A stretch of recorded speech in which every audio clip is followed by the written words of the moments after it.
This time last year, I was in a very different place, both emotionally and physically. I was 17 and living without my family for the first time in South America. Now, what was I doing there, you might ask? That's a great question because I still had yet to figure that out. Now, for some more context, let's jump back to a year and a half ago.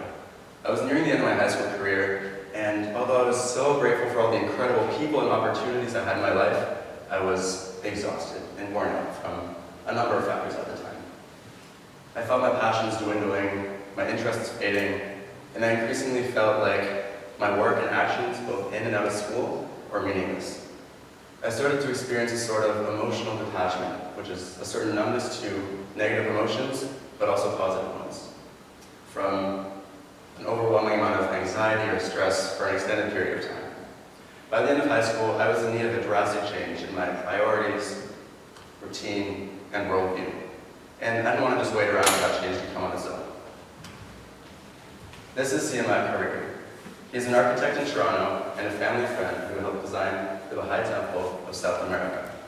Now, I'd gone to one of his talks a few years prior where he explained the inspiration behind his design and the purpose of these temples, which is just to provide a welcoming environment for all people to come to reflect, meditate, pray, or do whatever necessary to connect with and search for an elevated purpose.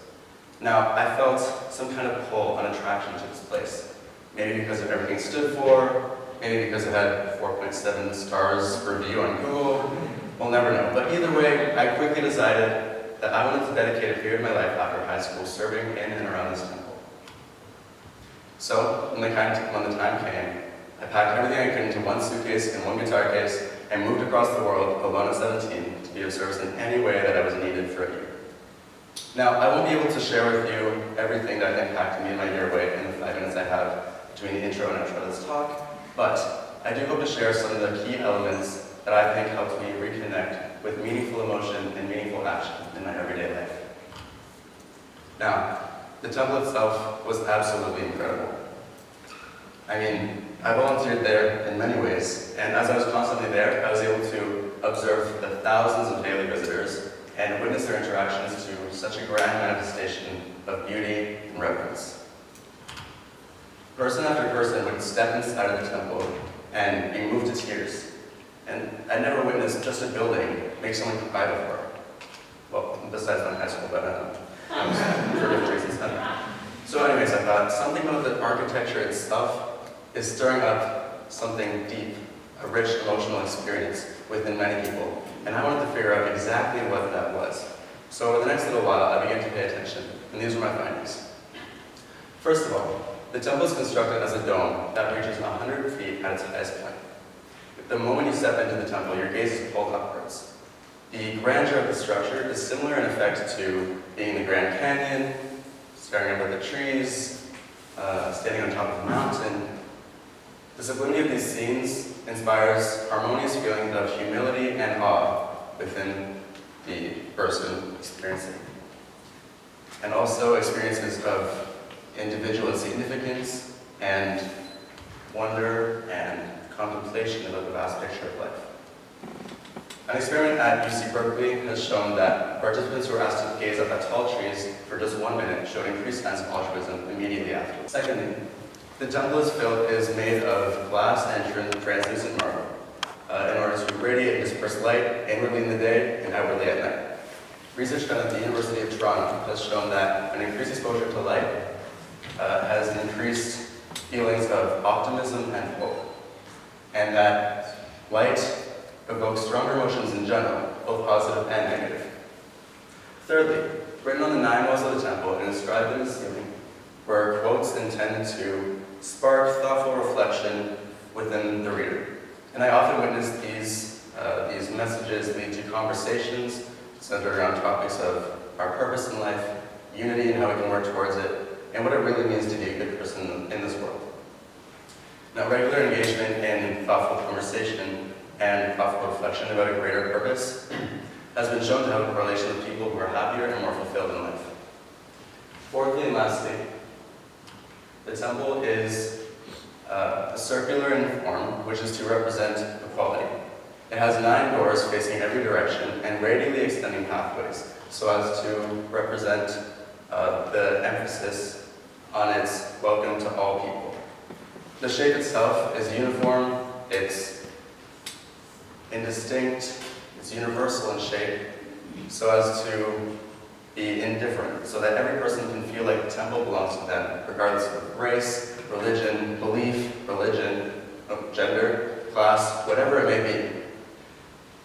This temple acts as a catalyst to breaking down the barriers that exist to separate different groups of people, and acts against the divisive forces, both within the minds of people and in reality.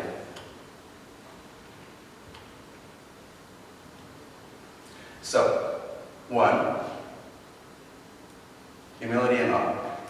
2, optimism and hope. 3, engaging in a greater purpose. And 4, working towards unity. The physical elements of the temple inspire these emotions, these sentiments within the individual. Now, I was pretty content with these findings, but I still had a couple more questions. I wanted to know if these 4 concepts were applicable outside of the context of the temple. Could I work these principles into my daily life and build a sort of temple of meaningful emotion with myself? And if I could, how could I take this meaningful emotion and convert it into meaningful action? Now, during most of my free time, I began to volunteer in programs happening around the temple.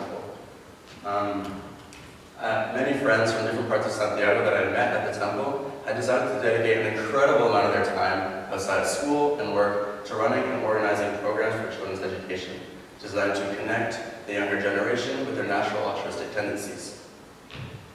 In this program, we played games, sang songs, discussed quotations and concepts, and did service projects in the community. Now, while I was very emotionally connected to everyone in this program, one story in particular stood out to me. This girl is Natalie. She's 10 years old. Now, after being engaged in this program run by her neighbors for a while, we got to witness an incredible transformation take place within her.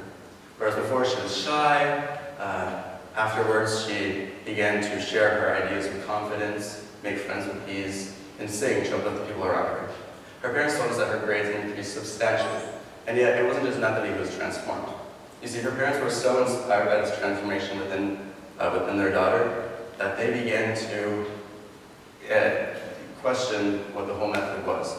And after investigating further, they're now active protagonists in supporting programs of change and collaborating with other neighbors to bring about a better quality of life in their neighborhood. Now, when I left South America, Natalie gave me this, and I have it in my back pocket. This is Pulpi. I brought her along with me. Now, Natalie gave me this to always remember her. And I know just from this that whatever emotional detachment I had from before has since vanished.